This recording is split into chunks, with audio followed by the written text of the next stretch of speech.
مانگی ئادار بۆ گەلی کورد زۆرترین یاد و بۆنە و مەرگەساتی نەتەوەی لەخۆ دەگرێت، هەر لە یادی ڕاپەڕینەوە تا دەگات بە نەورۆز و کیمیاباران.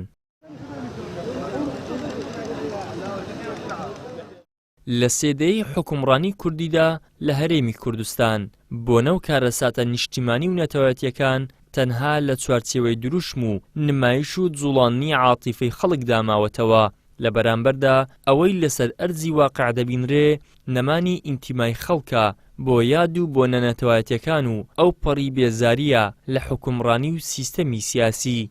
یەکێتی پارتی ئەو یەکڕزیان دەوێت کە بەخۆیان دەیانەوێت، نەک ئەوەی کە بەڕاستی کورد دەیەوێت.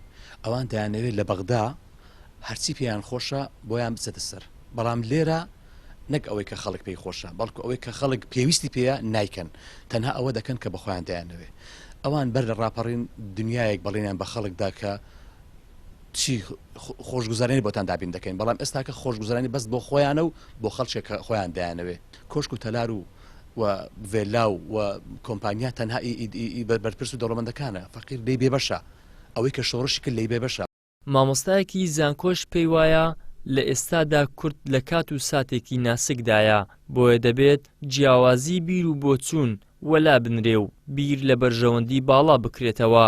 هێوەدارین دائما ئەم مانگە ئەبێتە مانگێکی خۆشی بۆ ملەتی کورد و ئەو جیاوازیە و بۆچوونەکانی تایبەتمەندیکی هەیە لە لای ئەحزابەکان ئومێدم وایە کە وردە وردە نامینیت و بیری نەتەوە بکەین، بیری ملەتی خۆمانەکەین، بە تایبەتی لەو زروفێکی ناسکە کە لەگەڵ دەورە پشتمان و هەروەها لەگەڵ حکووماتی عێراق ئەبێ بەڕاستی ئێمە بەجددی بیرەکەین چۆن بتوانین ڕۆژێکی نەورۆز، ڕۆژێکی مانگێکی ئازار ئەبێتە مایە خۆشی بۆ هەمووی ملەتی کورد.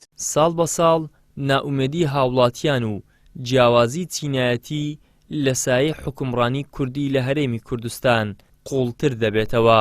بە بڕوای شارەزایانیش ئەگەر دۆخەکە هەروە بەردەوام بێ و بە بەدیهێنانی بنەماکانی دادگەری خەڵک ئاژ نەکرێتەوە، ئەوە پایەکانی مانەوەی سیستەمی سیاسی مۆڵقتر دەبێ و هیچ کەس ناتوانێت گەرنتی مانەوەی بکات.